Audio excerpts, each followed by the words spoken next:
Fala galera, sejam bem-vindos à nossa aula de Processo Civil hoje com a turma de Processo Civil 1, Universidade Católica de Brasília. Nós estamos no ano de 2025 e vamos falar do assunto de jurisdição.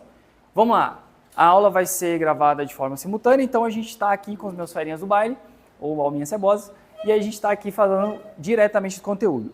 Vamos começar do começo sobre jurisdição, turma.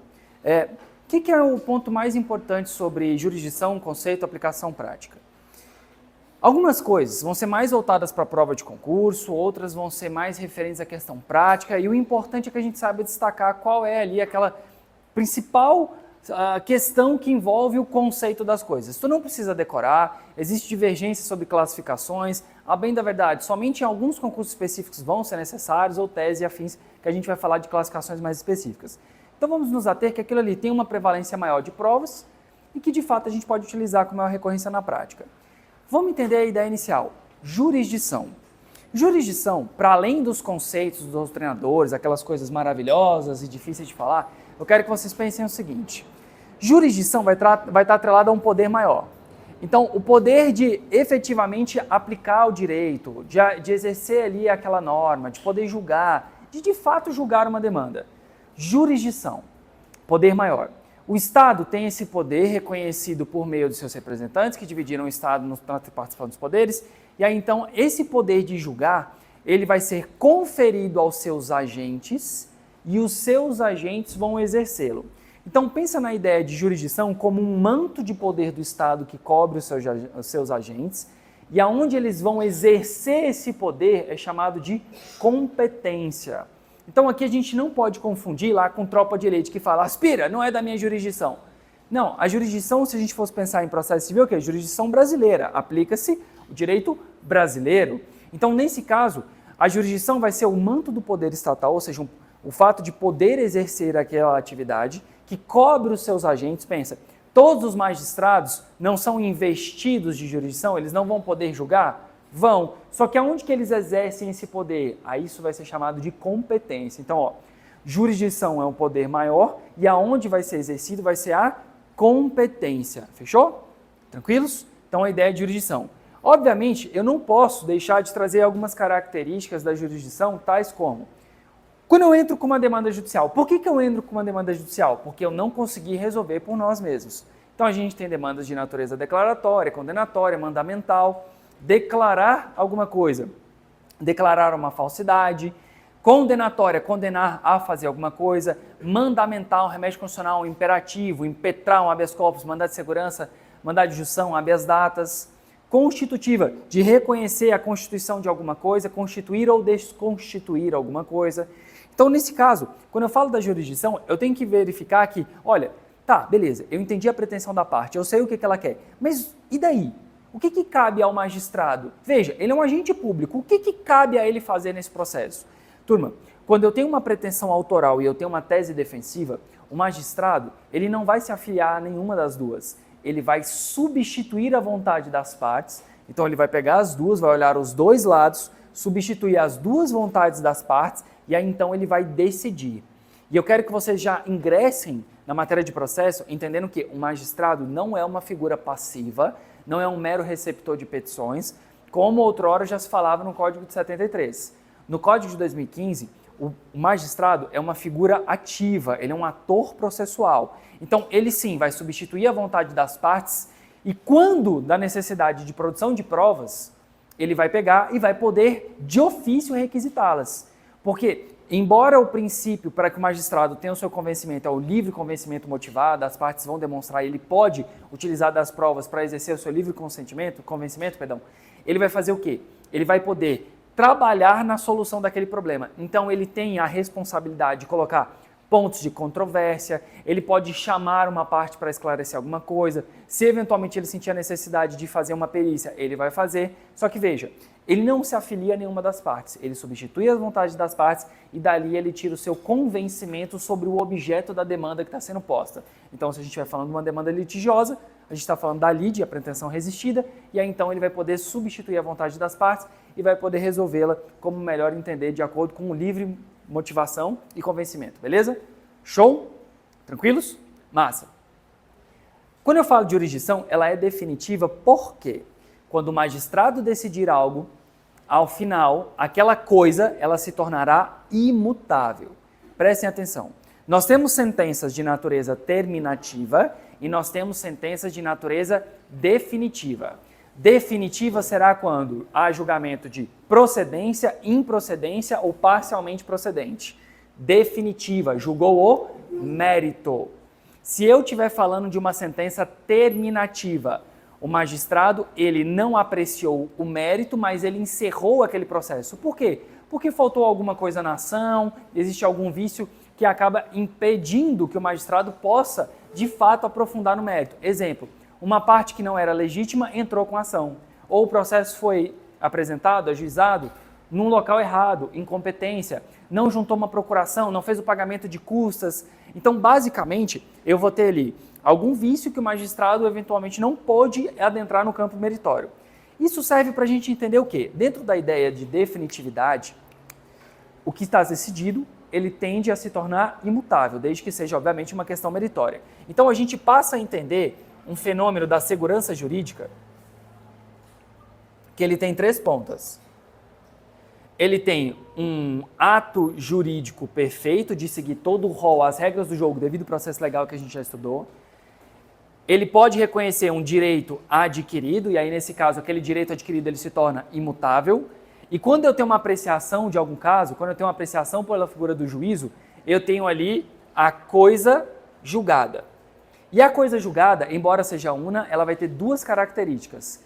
Coisa julgada material, quando enfrenta o mérito, ou seja, julga procedente, improcedente, e coisa julgada formal, que é quando eu não posso mais me manifestar dentro dos autos, porque passou o prazo para eventualmente eu discutir dentro dos autos, ok? Show? Turma, alguma dúvida? Tranquilos? Beleza. Então, ó, pensa nessa ideia de um manto do poder estatal que cobre os seus agentes e por ele será exercido.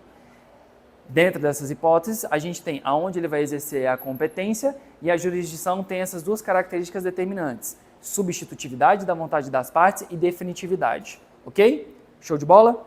Massa.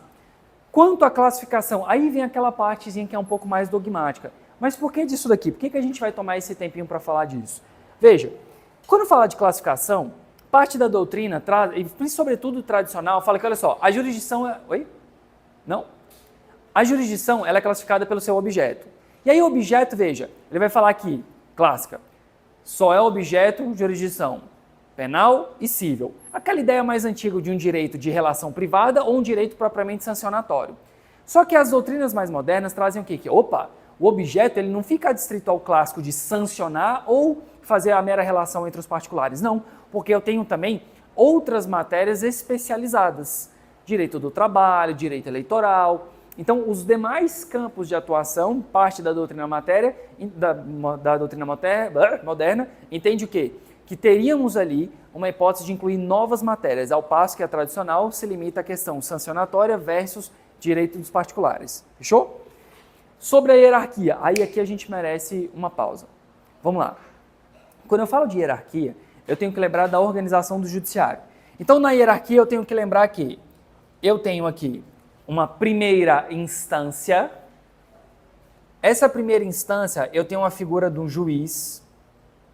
E na primeira instância, o ato que põe fim ao processo de conhecimento é uma sentença, é onde se encerra a fase de conhecimento, o magistrado ele vai sentenciar. Então, tu tens uma vara, tem um magistrado e tem ali o ato que encerra por meio da sentença. Em seguida, eu tenho aqui a atuação dos tribunais ou turmas recursais, e a gente vai chamar isso aqui de segunda instância. Se for um tribunal, quem é responsável por julgar? Desembargadores.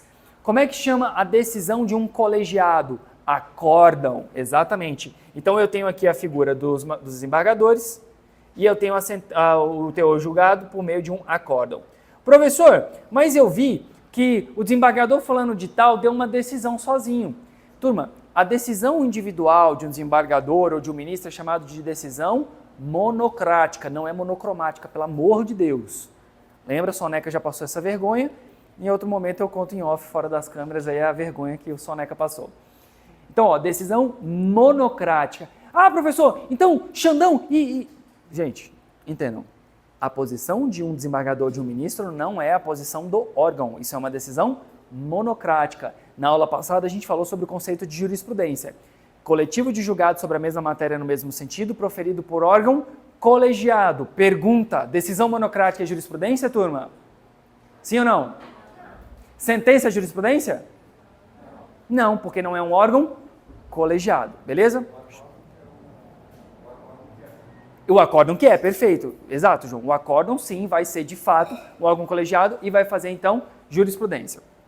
Turma, eu tenho a necessidade de colocar a segunda instância como turmas recursais, porque no juizado especial é um tribunal de segunda instância, mas não é propriamente o tribunal. Não é um tribunal, é uma turma recursal, mas é uma turma recursal de segunda instância. No juizado especial, mesma regra. Primeira instância, magistrado, sentença. Segunda instância, um acórdão, mas vão ser juízes. Juízes da turma recursal. Não deixa de ser segunda instância e lá também as decisões são colegiadas e, portanto, formarão o quê? Jurisprudência. Agora, um grande erro que eu já vi na prática a galera falando é terceira instância. Isso não existe. Não existe terceira instância. Nós falamos de tribunais superiores. Tribunais superiores, quem são? STJ, STM, TST, TSE, aí muda a figura do julgador. Nós vamos falar de ministros, mas a decisão colegiada continua com a mesma nomenclatura. Vai se chamar acórdão. E nós temos ainda um último órgão, que também é um tribunal superior, que aí nesse caso a gente vai estar falando do STF, que é apto a fazer controle de constitucionalidade independentemente da matéria. Controle de constitucionalidade, turma, por quê? O STF, como guardião da Constituição, todos os demais ordenamentos jurídicos e matérias derivam necessariamente do respeito à Constituição. Então, se uma matéria trabalhista, uma matéria eleitoral, ofende diretamente a um preceito constitucional, essa matéria pode sofrer controle de constitucionalidade ou inconstitucionalidade, beleza? Então, a gente chama o STF de última instância nestes casos, fechou? Lembrando, no STF 11, STJ 33 ministros, beleza? Topíssimo? STF matéria constitucional, STJ matéria infraconstitucional e tratados internacionais. Ok? Beleza? Alguma dúvida sobre hierarquia? Professor, e se um juiz desafiar um entendimento do STF? Turma, existe um procedimento próprio, artigo 988, que quando há um excesso da competência, quando o magistrado se recusa a aplicar um entendimento vinculante, um precedente vinculante, você pode fazer uma reclamação. Não é um recurso, é um procedimento autônomo, mas justamente para garantir a hierarquia dos tribunais, o respeito da hierarquia. Fechou? Quando a gente for estudar os incidentes vinculantes e os precedentes vinculantes, vocês vão entender como é que é esse negócio de uma cogência, um imperativo de ter que seguir aquele entendimento. Fechou? Beleza? Então, hierarquia aí passa a ser importante. Relação ao órgão. Ó, esse erro aqui é muito comum, isso aqui eu já vi sendo cobrado em prova, Sebrasp, Pedrão já foi aqui, mas seria interessante que ele ouvisse isso aqui. Então, consigna em vídeo, ele saiu mais cedo. Presta atenção. Relativo ao órgão, pode ser comum ou especial. Só que aí, Murilo, vem assim, especial é juizado especial. Não, é que na verdade, o especial é sobre uma justiça especializada. Então, aqui no comum, tu vai ter penal, cível, juizado especial, juizado especial, ele não é um órgão especial, não, ele só é uma derivação de procedimento quanto à justiça civil ou criminal. Quando eu falo então de órgão especial é trabalhista, militar, eleitoral, beleza? Então aqui a gente vai falar sobre a especialidade da qual a matéria que o tribunal está tratando, beleza? Tranquilos? Show de bola. E sobre a ideia de contencioso voluntário. Veja, quando tu põe uma demanda em juízo, nós falamos que a pretensão resistida ela é posta ao judiciário. Bem, em sede de litígio, há lide presente, tranquilo. Então as partes têm um conflito, elas não estão conseguindo resolver e é posto para o magistrado poder proferir uma decisão, resolver o caso. Então, a jurisdição ela pode ser contenciosa ou voluntária no sentido de resolver um litígio ou simplesmente homologar ou analisar uma manifestação de vontade das partes para reconhecimento de um direito, ok? Na jurisdição voluntária, vamos lá, Daniel Neves e vários outros falam que não há uma pretensão propriamente resistida e aí eles até afastam a ideia de uma lide posta em jurisdição voluntária. Beleza? Sebrasp cobra bastante isso, falando que na jurisdição voluntária não há uma lide e ele atrela a lide como se fosse exclusivamente belicoso e conflituoso. Beleza? Professor, mas e daí? Verdade. E daí? Vamos entender então a questão prática desses conceitos. Contenciosa é quando eu tenho essa questão do conflito e ambas as partes estão agindo de forma belicosa. Quando eu falo de jurisdição voluntária, aí tem um ponto interessante. O código ele vai trazer um rol de hipóteses de jurisdição voluntária, ou seja, onde as partes podem, em comum acordo, propor ações que têm essa natureza voluntária, a exemplo de reconhecimentos de estado de filiação, de família e afins.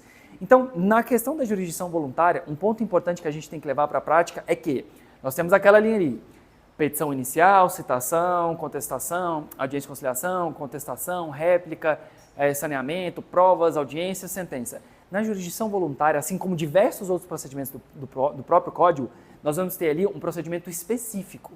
Então, se nós estivermos falando de um procedimento de jurisdição voluntária, é fundamental que a gente entenda como é o caminhar procedimental dessa jurisdição voluntária. Beleza? Show? Massa. Bem, oi, claro. Isso. Para a prova de concurso público, você vai poder adotar isso daí. Concurso público em geral. Beleza? Porque, via de regra, é mais o Sebrasp que vai cobrar esses conceitinhos assim. E aí, nesse caso, pode marcar. A GV também cobra, mas ela coloca mais com relação a caso. Então, são casos práticos. Tem um texto de enunciado, e aí o enunciado relaciona com as alternativas. Ou, mais recentemente, algumas questões da GV, estão colocando direto, mas isso é muito mais voltado à ideia da Sebrasp do que propriamente GV. De boa? Turma, uma pergunta que não está aqui no quadro. Se eu falei que jurisdição está atrelada a esse poder do Estado, a arbitragem tem esse mesmo conceito de jurisdição?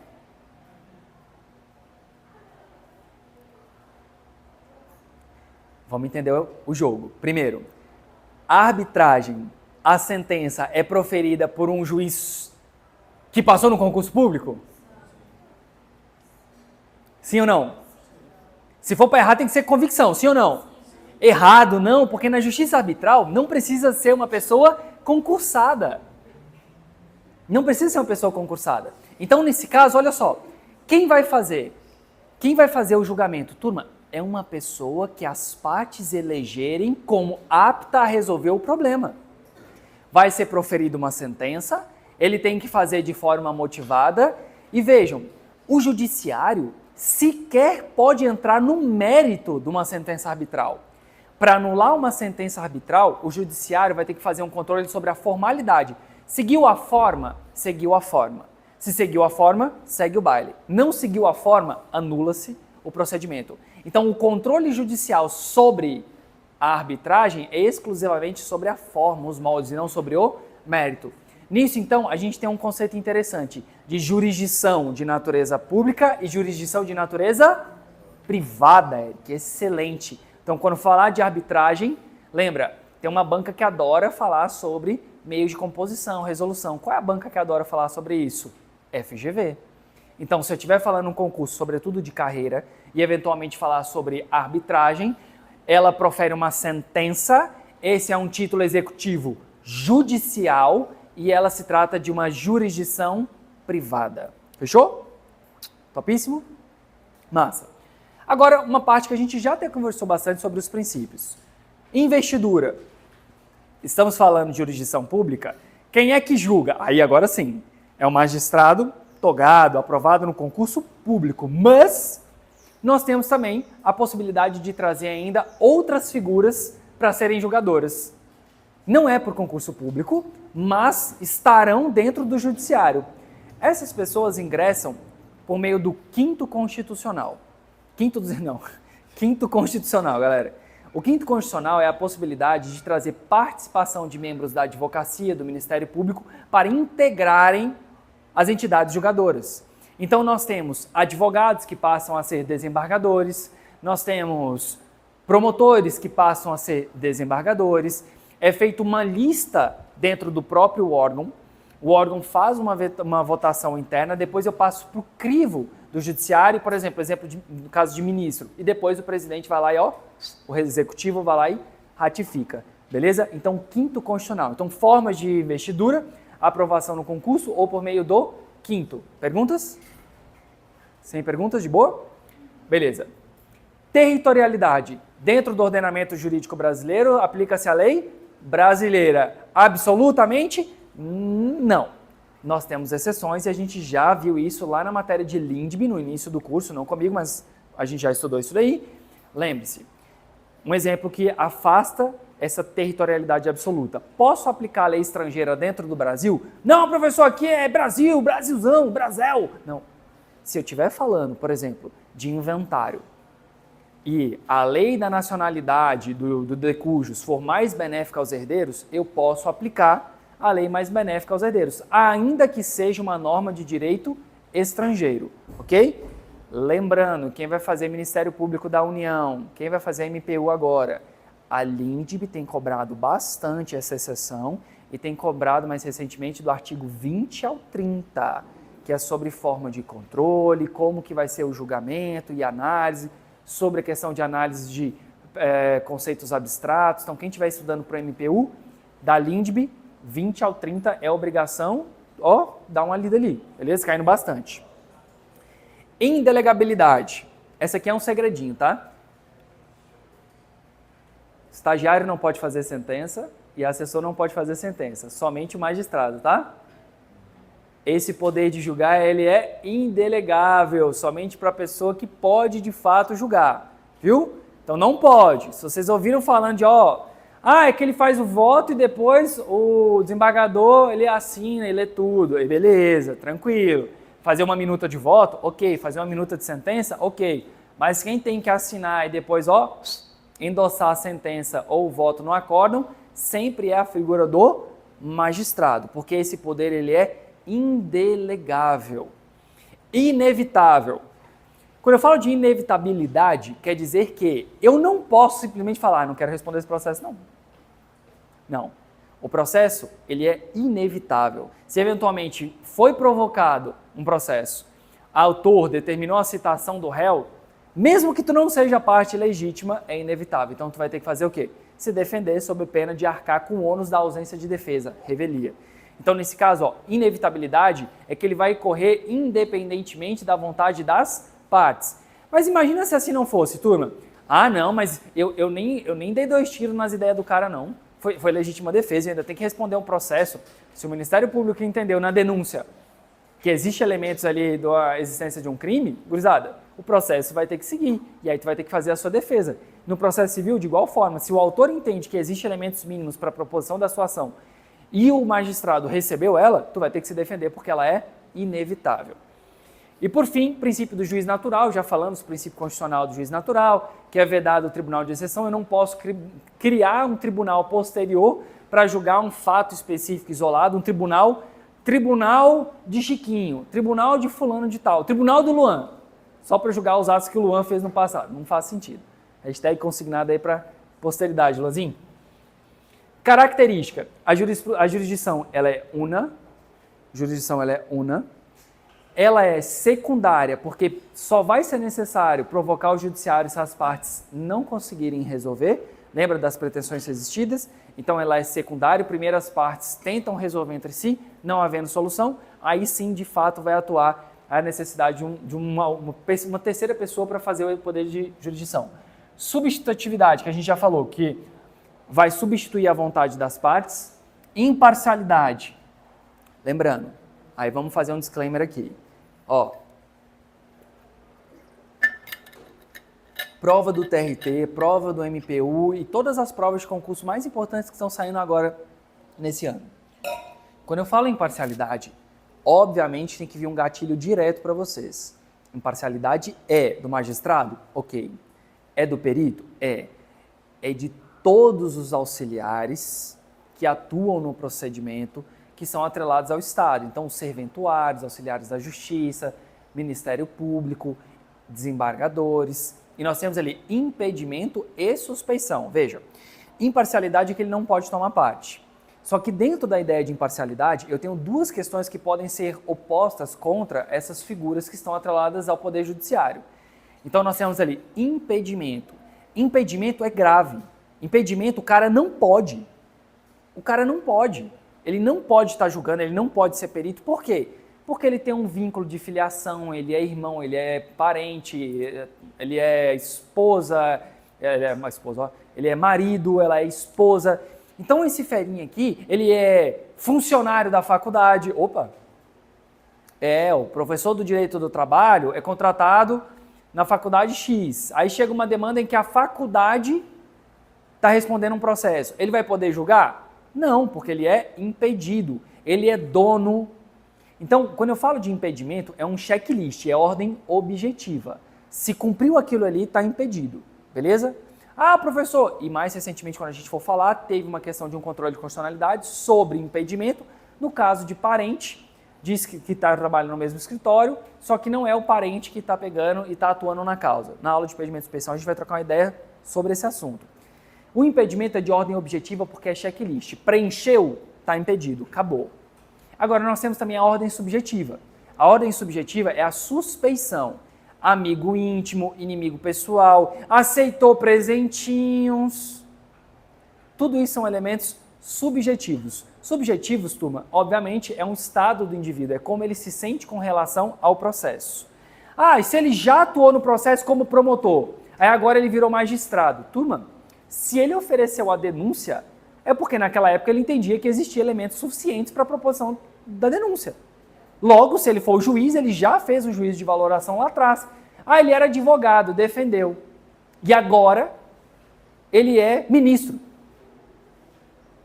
Não é à toa que a gente vê os ministros que foram advogados, volta e meia falando, estou impedido, não posso. Essa ordem, então, ela é subjetiva ou objetiva? Objetiva. E, turma, impedimento é tão grave, que quando a pessoa é impedida e ela atua como magistrado quando ela julga, sabe esse triângulo da segurança jurídica?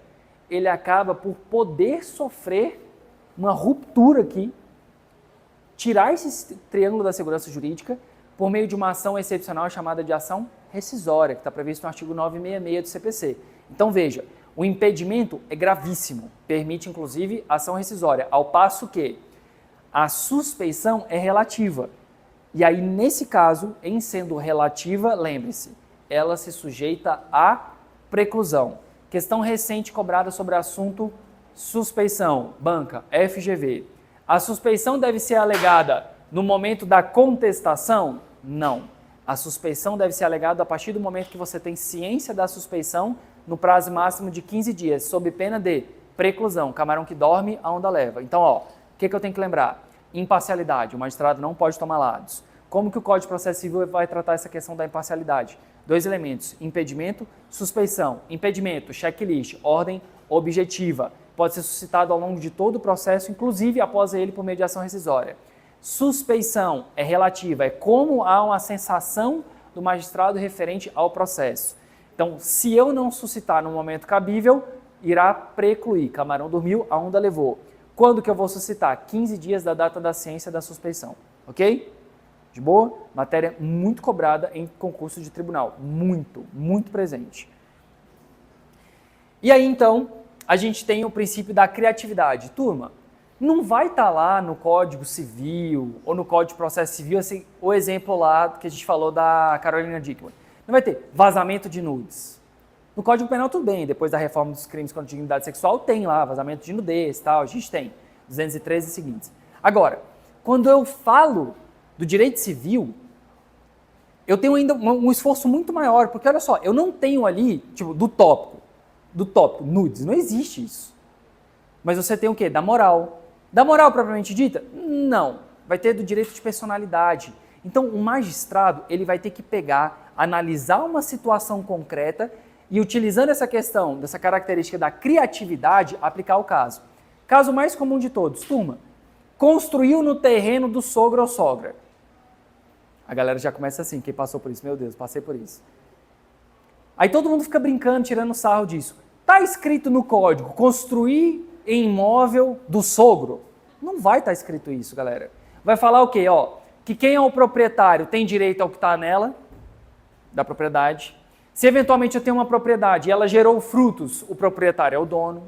Só que ele vai falar o seguinte, olha, se eu sou o proprietário e alguém eventualmente construiu alguma coisa lá, eu vou analisar, foi de boa fé ou de má fé? Foi com a minha permissão ou sem minha permissão? E esse ato de construção aqui é uma benfeitoria? Essa benfeitoria é indenizável? Como é que eu chamo essa construção no terreno dos outros? Aí o código vai chamar de acessão. Então veja, o que vai acontecer é que o magistrado ele tem que utilizar a criatividade para adequar uma situação na vida real com o direito. Lembrando que o primeiro juiz da causa é o advogado, advogada. Então, quem vai fazer essa primeira análise técnica sobre qual é o direito que está sendo tutelado ali é o advogado. E nós vamos colocar isso na nossa petição inicial, lembrando que a nossa atividade é sobre petição inicial. Então, a gente vai pegar um fato e vai traduzir ele em elementos jurídicos. E aí, turma, por fim, inércia. Para que o processo se desenvolva, precisa haver o quê? Uma provocação.